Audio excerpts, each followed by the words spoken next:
नमस्कार दोस्तों। ओम श्री गुरुवे नमः। गुरु को नमन करते हुए अपना पहला वीडियो स्टार्ट करते हैं। कुंडली क्या है? व्हाट इज कुंडली? हम लोग ये समझने की कोशिश करेंगे कि कुंडली, वैदिक कुंडली कैसे बनाई जाती है, इसका मीनिंग क्या है और ये किस तरह से मैथमेटिकल प्रोग्रेशंस पे बेस्ड है। आप अगर देखेंगे यूनिवर्स के अंदर में हर चीज लाइट और एनर्जी सोर्स है। जो भी हम लोग कम्युनिकेशन हो रहे हैं वो इधर इन फॉर्म ऑफ लाइट या साउंड हो रहा है।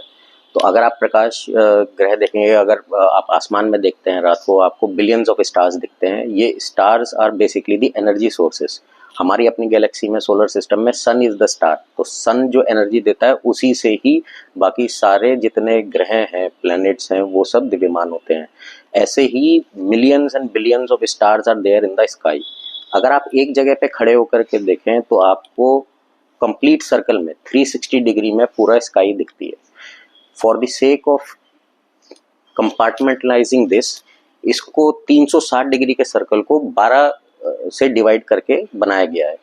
उसमें ऋषियों का जो कैलकुलेशन थी वो ये था कि अगर आप 12 से डिवाइड करते हैं तो करीब 30 डिग्री का एक जो घर बनता है, एक जो बॉक्स बनता है, उसके अंदर की जो एनर्जी है वो एक पर्टिकुलर टाइप की एनर्जी है। तो उस 30 डिग्री के अंदर में पीछे में जितने स्टार्स हैं, जो भी उसके पीछे मिलियंस ऑफ स्टार्स जा रहे हैं, वहां से जो एनर्जी एमिट होकर के हमको अर्थ पे मिल रही है वो एक पर्टिकुलर क्वालिटी की है। ऐसे करके ये 12 के अंदर में पूरा स्काई को बांट दिया गया है। इन्हीं को 12 घर बोला जाता है। ऐसे ही अगर आप देखें तो ये हमारे 12 मंथ्स हैं कैलेंडर ईयर के अंदर में। सन जो है वो एक सर्टेन डिसिप्लिन से, एक सर्टेन स्पीड से पूरे स्काई में घूम रहा है। जैसे अगर हम अर्थ को स्टेशनरी मानकर कर रहे हैं, क्योंकि हम अर्थ पे खड़े होकर के अपना ऊपर स्काई को देख रहे हैं, तो हम खुद को स्टेशनरी मानते हुए ये देख रहे हैं। तो 12 महीने के अंदर में सन जो है एक महीने एक घर में रहता है। तो यानी एक महीने 30 डिग्री वो ट्रैवल करते हैं और ऐसे करके पूरा 360 डिग्री का चक्कर एक पूरे साल में होता है। अमूमन ये है कि मिडिल ऑफ द मंथ जो हमारा कैलेंडर ईयर है, इंग्लिश कैलेंडर ईयर, उसका जो मिडिल ऑफ द मंथ जो डेट्स आती हैं 14, 15, 16, उसके आसपास पीरियड होता है जब सन एक 12 डिग्री के घर से दूसरे 12 डिग्री के घर में जाते हैं। इन 12 डिग्री के घरों को ही राशि का नाम दिया गया है। तो पहली राशि एरीज यानी मेष बोली गई। ऐसे अगले 30 डिग्री पे दूसरे घर में वृषभ राशि बोली गई, टॉरस, और इस तरह से करके 12 राशि मीन तक हम लोग जाते हैं। तो अप्रैल के महीने में सन जो है 14-15 तारीख के आसपास में मेष राशि में आते हैं। वहां से हिंदू कैलेंडर ईयर की शुरुआत बोली जाती है। इसलिए बहुत सारे त्यौहार अप्रैल मिड में पड़ते हैं और ये हमारे अलग अलग रीजन्स में, कल्चर्स में अलग अलग नाम से बुलाए जाते हैं। लेकिन यही पीरियड है जब 15 अप्रैल के आसपास आप संक्रांति पे त्यौहार मनाते हैं। इसी को संक्रांति बोला जाता है कि जब सन एक राशि से दूसरी राशि में परिवर्तन करते हैं। तो अगर अप्रैल के अंदर में वो मेष राशि में है तो मई 15 के आसपास वो वृषभ राशि में जाएंगे, उसके बाद में जेमिनी में, उसके बाद फिर जुलाई के अंदर में कर्क में, कैंसर में, फिर अगस्त के अंदर में लियो में। इस तरह से हर 14-15 तारीख के आसपास महीने महीने में सन का ट्रांजिट होता है। इसके अलावा में क्योंकि 30 डिग्री अपने आप में एक बहुत बड़ा स्पैन है, तो इसलिए उसको फर्दर डिवाइड किया गया और ये बोला गया कि इस 30 डिग्री के अंदर में 27 नक्षत्र होंगे, कॉन्स्टिलेशन ऑफ स्टार्स। उन कॉन्स्टिलेशन ऑफ स्टार्स को नक्षत्र बोला गया कि 30 डिग्री के अंदर में मिलियंस ऑफ स्टार्स हैं जो कि आपको उस 30 डिग्री के वाइड एंगल में दिखाई देंगे स्काई के अंदर में। अगर आप 27 से डिवाइड करते हैं 360 को तो लगभग 13 डिग्री का एक कोण बनता है। उस 13 डिग्री के कोण के अंदर में जितने स्टार्स आते हैं उनको नक्षत्र बोला गया, कॉन्स्टिलेशन ऑफ स्टार्स, और उनकी एक पर्टिकुलर क्वालिटी है। तो अगर 30 डिग्री की राशि या एक जो कंपार्टमेंटलाइजेशन है उसका एक मोटा मोटी मैक्रो लेवल पे एक सर्टेन क्वालिटी है, उसको आप फर्दर और रिफाइन करेंगे। अगर आप उसके अंदर में भी 13 डिग्री पे जाते हैं तो वहां पे एक नक्षत्र बताया गया और ऐसे करके 27 नक्षत्र हैं। इसको फर्दर और डिवाइड किया गया है कि 13 डिग्री का भी जो एंगल है, अगर आप इन्फिनाइटली आगे बढ़ते जाते हैं स्पेस के अंदर में तो वो वाइड होता चला जाएगा। वहां पे again millions and millions of stars हैं। उसके भी क्वालिटी को और फर्दर रिफाइन करना है तो इसके 4 पद बताए गए, उनको नक्षत्र पद कहते हैं। तो वो आपका 4 से करेंगे तो करीब 3.33 डिग्री का एक नक्षत्र पद बना। तो ऐसे 12 राशियां हो गई 30-30 डिग्री की, उनको 27 में डिवाइड किया तो 27 नक्षत्र बने 13-13 डिग्री के। उसको और डिवाइड किया 4 पदों में, तो 3.3 डिग्री का एक नक्षत्र पद बना। तो ये और फर्दर रिफाइन करने के लिए है कि क्या क्वालिटी ऑफ लाइट या एनर्जी उस सोर्स से हमको रिसीव हो रही है। रिसीव कहाँ हो रही है? जहाँ जिस लोकेशन पे आप खड़े हैं अर्थ पे। इसलिए जब डेट, टाइम और लोकेशन बोली जाती है कुंडली बताते वक्त, तो ये तीनों चीज़ें एस्पेक्ट में आती हैं कि आप किस दिन की बात कर रहे हैं। उस समय आकाश के अंदर में जो प्लैनेट्स हम लोग बोलते हैं ग्रह, वो किस किस स्थिति में थे, किस किस जगह पर थे, उनका एड्रेस बताने के लिए राशि है, 12 राशियां जो कि 30 डिग्री की हैं। उसको फर्दर और रिफाइन करके बताना है तो वो किस नक्षत्र में किस पद में है। उसके बाद में फिर आप आते हैं कि ये एनर्जीज डिलीवर कैसे हो रही हैं। तो एनर्जीज डिलीवर हो रही है प्लैनेट्स के थ्रू। तो जैसे हमारे सोलर सिस्टम के अंदर में सन हमारा मेन एनर्जी सोर्स है। सन से जो एनर्जी आ रही है वो ही अर्थ पे आ रही है, मरकरी, वीनस, जुपिटर, सैटर्न सब पे जा रही है। वहां से जो रिफ्लेक्ट होकर के एनर्जी आती है, तो अगर डायरेक्ट सन से एनर्जी आ रही है तो वो डायरेक्ट सन से आ रही है। जो दूसरे प्लैनेट से रिफ्लेक्ट होकर के एनर्जी आ रही है तो उस प्लैनेट का क्वालिटी या सिग्निफिकेशन लेकर के हमारे पास पहुंच रही है, तो हम कहते हैं उस प्लैनेट की एनर्जी हम पर आ रही है। तो अगर आप कहीं भी अर्थ पे खड़े हुए हैं किसी पॉइंट ऑफ टाइम पे, कॉस्मोस से, आकाश से, स्काई से आपको ये एनर्जीज आ रही हैं लगातार, और यही एनर्जीज जो है ये आपके ऊपर पे इफेक्ट करती है।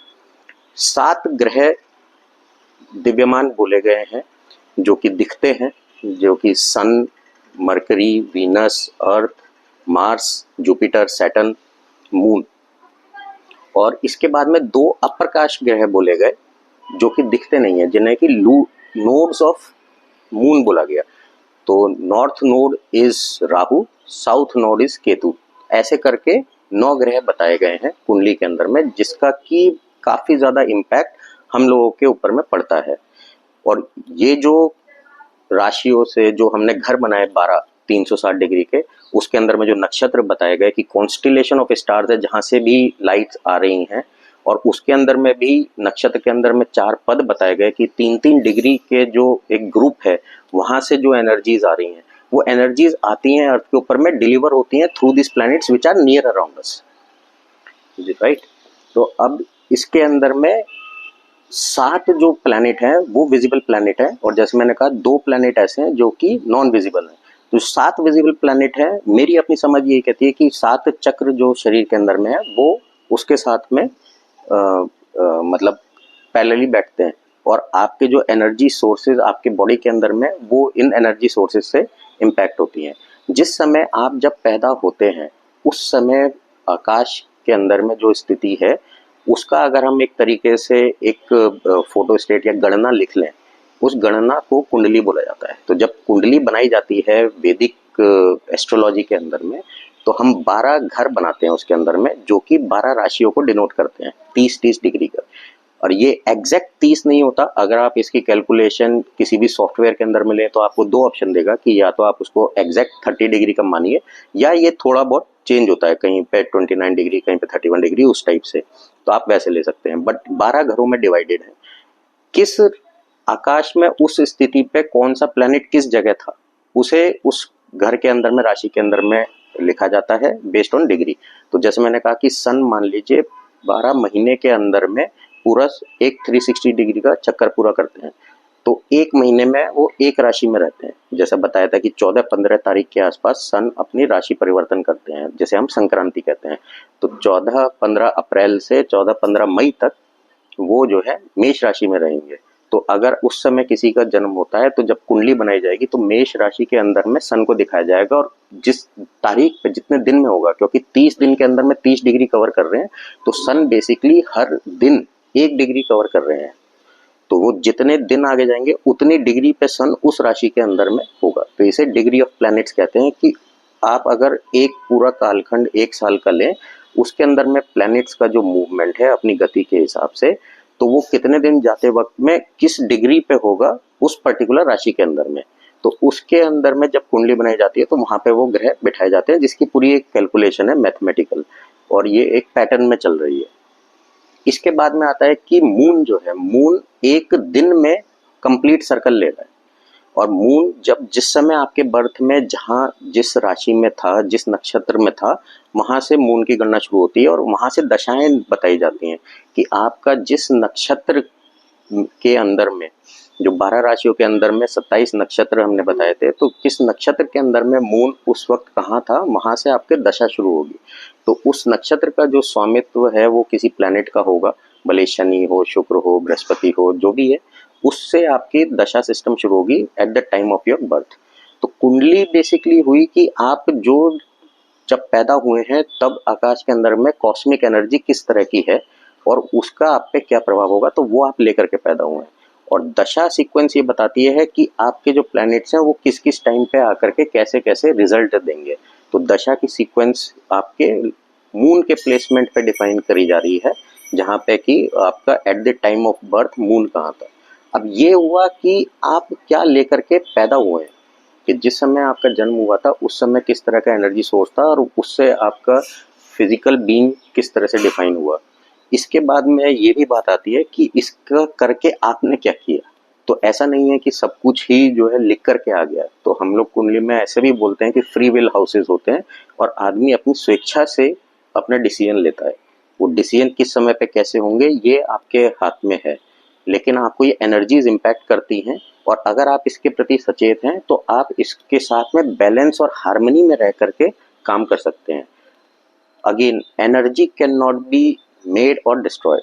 तो हमारे यहाँ यूनिवर्स में जो भी एनर्जीज आ रही हैं वो स्टार्स के थ्रू से आ रही हैं, जो कि हमको लाइट या साउंड के थ्रू से भेज रहे हैं। कुछ ऐसी लाइट्स हैं जो दिखती हैं, कुछ ऐसी हैं जिनकी फ्रीक्वेंसी हम लोगों की आईसाइट की फ्रीक्वेंसी से अलग है, तो हमें दिखती नहीं, हम इंस्ट्रूमेंट्स के थ्रू से देखते हैं, जिसके लिए काफ़ी सारे x ray visions and all those kind of things have been made. पर आप एनर्जी के थ्रू से ही इंटरेक्ट कर रहे हैं। Everything is energy at the end of the day.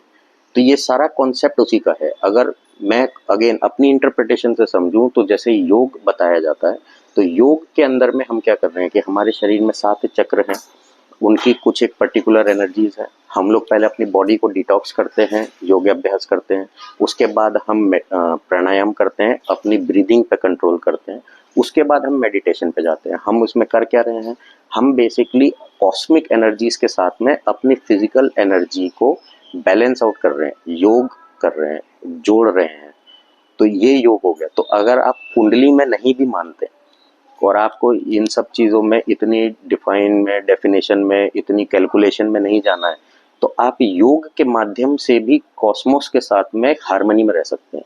Basically सारा पर्पस यही है कि आप किस तरह से ये एक्सटर्नल एनर्जीज और इंटरनल एनर्जीज के हार्मनी मेंटेन करें। हर एक लाइट सोर्स या एक फ्रीक्वेंसी, जो भी एनर्जी जहाँ से आ रही है वो एक सर्टेन फ्रीक्वेंसी पे, एक वेवलेंथ पर है। ये फिजिक्स में हमने पढ़ा है। अगर आप उस फ्रीक्वेंसी के साथ हार्मनी में आ जाते हैं तो आपको वो एनर्जी सोर्स आप उसको कैपिटलाइज कर सकते हैं। तो इसलिए ऐसे बताया गया कि आप जब कुंडली लेकर के पैदा हुए तो उस समय कौन कौन से एनर्जी सोर्सेज यानी ये प्लैनेट्स जिनके थ्रू से हमको ज़्यादा इम्पैक्ट करने वाली एनर्जीज आ रही हैं वो कहाँ पे बैठे हुए हैं, इसका आपके ऊपर में क्या फ़र्क है, क्या फ़र्क पड़ रहा है और आप इसको जानते हुए और अपने आप के लिए क्या बेहतर कर सकते हैं। तो ये ही सारा कॉन्सेप्ट है वैदिक एस्ट्रोलॉजी का। आप अगर इसके अंदर में जाएंगे, 2 विधाएं बताई गई हैं, एक गणित और एक फलित। गणित यही है जो एस्ट्रोनॉमिकल कैलकुलेशंस है और ये सारी प्रूवन कैलकुलेशंस है। तो ये कह देना कि ये साइंस नहीं है, ये गलत है। इसकी जो इंटरप्रिटेशन है, जो फलित है, वो फलित में आप कितने गुण दोष धर्म लेकर के इसके अंदर में सटीक प्रेडिक्शन कर सकते हैं, वही आपके क्वालिटी ऑफ एस्ट्रोलॉजर बताता है। कि कैलकुलेशंस तो जैसी हैं वैसी ही हैं, उनको कोई चेंज नहीं कर सकता। ग्रहों की गति, आकाश के अंदर में उनकी स्थिति, ये अपने एक सर्टेन फ्रीक्वेंसी पे, अपने एक सर्टेन कैलकुलेशन पे, पैटर्न पे चल रही है। और जिस समय आपका जहाँ धरती पे जिधर बर्थ हुआ वहां से खड़े होकर के उस समय स्काई की, आकाश की किस तरह की पोजीशन है, उससे आपकी कुंडली डिफाइन हो जाती है। लेकिन उसका जब फलित निकाला जाता है तब वहां पे इंटरप्रिटेशन काम करती है कि इस ये जो है, ये एनर्जी का आपके ऊपर पे क्या इम्पैक्ट है। इसी में एक और कॉन्सेप्ट है अयांश का, कि आप जहाँ पे खड़े हुए हैं, अब मान लीजिए आपने 360 डिग्री की पूरा एक आकाश है, उसके अंदर में कौन सी डिग्री है जो कि 0 डिग्री है और कौन सी है कि जहाँ से घूम करके आप पूरे 360 पे रहेंगे। तो एक रेफरेंस पॉइंट बनाया जाता है, तो उस रेफरेंस पॉइंट को अयांश कहते हैं। तो वो डिफरेंट डिफरेंट अयांश आज के दिन में कैलकुलेशन के हिसाब से अवेलेबल हैं, जिसमें हम ट्रेडिशनल लहरी, ट्रू लहरी, सिद्ध पक्ष, इस तरह से कुछ कुछ अयांश हम बोलते हैं। But Ayansh is basically a reference point, कि वहाँ से आप देखते हैं कि इसको रेफरेंस मानते हुए 0 से 360 की कैलकुलेशन कैसे होगी। तो इसलिए कैलकुलेशन में वो इम्पोर्टेंट होता है, अयांश का क्या महत्व है। अब ये जो 12 राशियां हैं जो आकाश के अंदर में हमने डिफाइन करी, जितने हमारे प्लैनेट्स अगर उस जोन में है at the time of birth, तो कुंडली के, तो वो उस एनर्जी जो उसके पीछे से आ रही है उसको रिफ्लेक्ट करते हुए आपकी तरफ भेज रहे हैं। तो वो कहा जाता है कि ये प्लैनेट्स या ये ग्रह किस तरह से एक्ट कर रहे हैं या किस तरह की एनर्जी हमको प्रोवाइड करा रहे हैं, वो उनकी प्लेसमेंट इन द स्काई पे डिफाइन करेगी कि उनके पीछे से जो एनर्जीज आ रही हैं और जो सन की एनर्जीज ये रिफ्लेक्ट कर रहे हैं वो किस तरह से इंटरेक्ट कर रही हैं। इसलिए हर प्लैनेट का प्लेसमेंट इन 12 ग्रहों में अलग अलग तरीके से बताया गया है। यही 12 घर हैं कुंडली के, जिनको कि ऋषियों ने आपके जीवन के हर एस्पेक्ट के साथ जोड़ करके बताया गया है। हम जब कुंडली बनाते हैं तब उसके अंदर में जो पहला घर है वो ईस्टर्न होराइजन बताया जाता है। तो जिस समय आप जब पैदा हुए हैं उस समय ईस्टर्न होराइजन में कौन से नंबर की राशि उदय हो रही थी। तो अगर आप देखें कि आप जहाँ पे जिस जगह पे लोकेशन पे आप कभी कलकत्ता हैं या दिल्ली हैं या मुंबई है या आप यूएस में हैं कहीं पर हैं, वहाँ उस लोकेशन से ईस्टर्न होराइजन पे कौन सी राशि उस समय उदय हो रही है, उसके बेसिस पे आपके बाकी सारे घर डिफाइन किए जाते हैं। तो मान लीजिए अगर ईस्टर्न होराइजन में उस समय 5 नंबर लियो राशि उदय हो रही थी, तो सेकंड हाउस 6 नंबर कन्या का हो जाएगा, तीसरा हाउस 7 नंबर लीब्रा का हो जाएगा। इस तरह से ये सारे 12 घरों की नंबरिंग कर दी जाएगी। काल पुरुष की कुंडली बोली जाती है, जो कि समझने के लिए, समझाने के लिए बताई जाती है कि राशि शुरू होती है मेष, एरीज से। तो अगर एरीज को स्टार्टिंग पॉइंट को ही हम ईस्टर्न होराइजन पे माने तो 1 2 3 4 करके आप इसके पूरे 12 नंबर कर सकते हैं। सन जो है, सूर्य रोज सुबह जब उदय हो रहे हैं तो वो मान लीजिए 5 बजे है, 5:30 बजे है, 6 बजे है, आप उसके बेसिस पे सारे दिन में देख सकते हैं कि सूर्य किस घर में किस राशि में होंगे। क्योंकि एक दिन के अंदर में अगर उन्हें ये पूरा चक्कर कंप्लीट करना है जो सुबह से रात, तो वो 12 घर पूरे 24 घंटे के अंदर में कवर कर रहे हैं। तो एक दिन के अंदर में एक घर में सूर्य करीब 2 घंटे रहते हैं। तो मान लीजिए जैसे अभी अगर ये अगस्त का महीना शुरू हुआ है, सूर्य जैसे मैंने बताया कि 14-15 अप्रैल से 14-15 मई तक एरीज में यानी मेष राशि में रहते हैं। उसी लॉजिक से अगर आप आए तो इस वक्त आज के समय में सूर्य कर्क राशि में चल रहे होंगे। अभी अगर 14-15 अगस्त तक में सूर्य को कर्क राशि से सिंह राशि में जाना है, तो इन्होंने आज 5 तारीख 6 तारीख तक में एक सर्टेन डिग्री कवर कर ली होगी। तो अगर आप 15 तारीख का पकड़े और 10 दिन उसमें से माइनस करें तो 10 डिग्री कम, तो 20 डिग्री के आसपास से सूर्य का उदय होना चाहिए कर्क राशि में आज सुबह। उसके बेसिस पे आप जो है 2-2 घंटे मिला करके बता सकते हैं कि सूर्योदय अगर 6 बजे हुआ था तो 2 घंटे बाद सूर्य लियो में होंगे, उससे 2 घंटे बाद सूर्य कन्या राशि में होंगे। ऐसे करके पूरे दिन का 12 घर का 24 घंटे का हिसाब निकाला जा सकता है। सूर्य के रेफरेंस में जो बाकी प्लैनेट्स हैं वो घूम रहे हैं, तो वो किस किस जगह पे होंगे वो देखे जा सकते हैं। इस तरह से हम लोग कुंडली के अंदर में ग्रहों की स्थिति बताया जा सकती है। आई होप कि ये आप लोगों को क्लियर हुआ होगा। एंड फर्दर मोर आगे के वीडियोस में हम बात करेंगे कि इन लोग 12 राशियों के क्या प्रभाव होते हैं, वो किस किस तरह से कौन से एस्पेक्ट्स ऑफ लाइफ को इम्पैक्ट करते हैं, और जो डिलीवर करने आते जो प्लैनेट्स वहाँ पर हैं वो उस एनर्जीज के साथ में कैसे प्ले करते हैं। एक ही चीज़ ध्यान रखिएगा कि सारा गेम सिर्फ और सिर्फ एनर्जीज और उनके कॉम्बिनेशंस का है। मिल करके एनर्जीज किस तरह से प्ले आउट करेंगी ये आपका फलित है। गणित जो है वो आपके एस्ट्रोनॉमिकल कैलकुलेशंस का है, जो कि वेल डिफाइंड है, पैटर्न पर है, लॉजिक पर है, मैथमेटिकल है। सो टू से कि ये मैथमेटिकल साइंस नहीं है इज रॉन्ग। उस मैथमेटिकल साइंस जो कि एस्ट्रोनॉमिकल कैलकुलेशंस है उसका जो इंटरप्रिटेशन है वो फलित है, और वो डिपेंड करता है क्वालिटी ऑफ एस्ट्रोलॉजर्स और उनकी लर्निंग के ऊपर में। I hope this is good enough to start with. Next videos में फिर मिलते हैं। नमस्कार दोस्तों।